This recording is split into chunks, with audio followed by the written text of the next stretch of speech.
Hi, I'm Kate, and this is me getting out of my comfort zone, mainly because of watching Sarah Huntley do one of her lives on Facebook at lunchtime talking about self-limiting beliefs. I've definitely got a few of those, and this is one of them. Speaking on camera, even being on camera, actually, has been for a long time something that I've avoided at all costs. And interesting how I don't see it the same way when I'm on a horse. Not at all. I've always been okay going into a main ring or any competition. I've suffered from nerves like everybody does at times, but not so much that it would ever stop me doing anything. Only more excitement, I'd describe it as. But when it comes to nerves of a nature of a personal situation where I'm more exposed as me, that's a different story. So I'd just like to let you know really that this is me getting out of my comfort zone, and I'm challenging myself to do all sorts of things during lockdown, which has been really good for me mentally.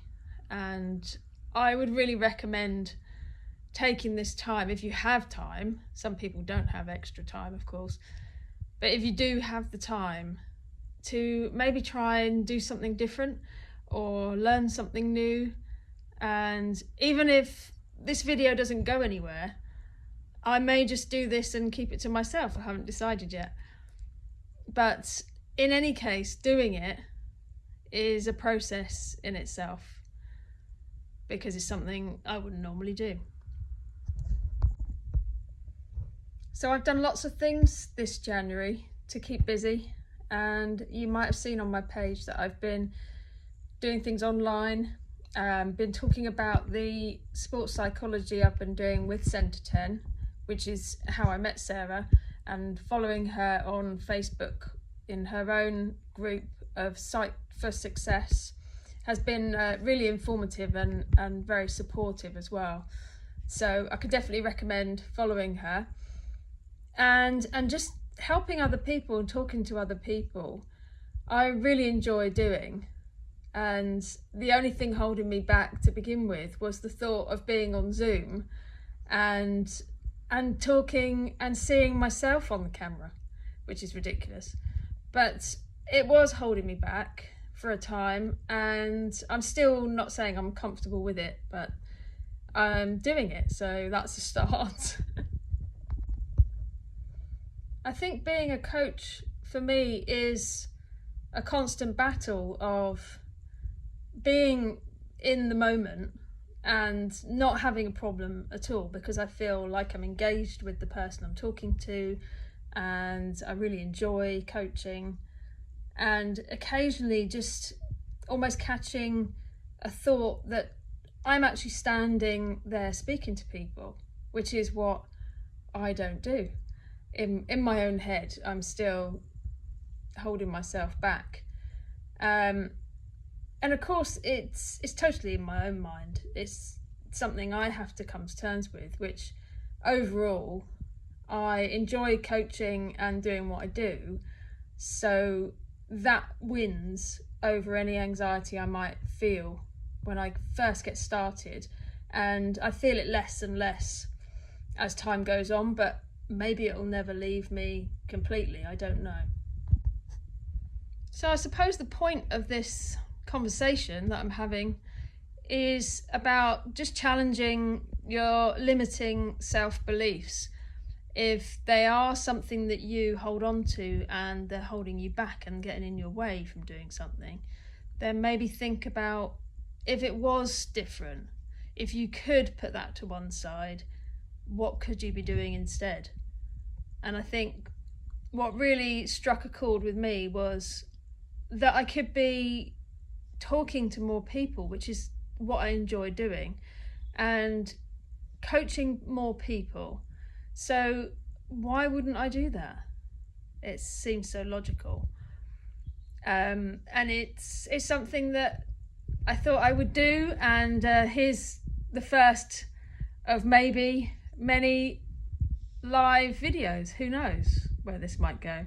But as an extended lunchtime, because it's pouring down with rain out there, it seemed like a good time to do it. I'm enjoying the Centre 10 coaching course so much, and I'm learning so much along the way that it's really challenging me, and I can't wait to share a lot of the things with you and be able to help people in their riding and overcome nerves, confidence, and just any issues that might be holding you back, because it's so much about your mental skills as well as your physical skills on the horse that's really going to get you where you want to go and make the biggest difference. So yes, it's really challenging at the moment, and it can be for a lot of people really overwhelming. Being in the world at the moment is a pretty scary place. But we're lucky enough, if we're involved with horses, as much as they drive us mad sometimes and the winter is pretty rubbish at the best of times, there's really a good reason why we still do it usually, and remembering that is really important. When I think today, oh, the weather's so rubbish and I've got to go and ride my horse, and I catch myself thinking, I've actually got a horse.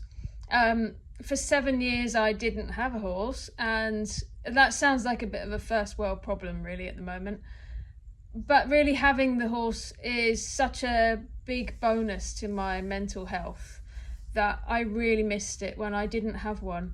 That's a story for another day, which I'm happy to talk about, having had a yard full of horses at home and having my business at home, and then finding myself without that and really wondering whether I'd ever be able to get back to any sort of competition again, and being able to even have my own horse was a real question that I didn't know the answer to.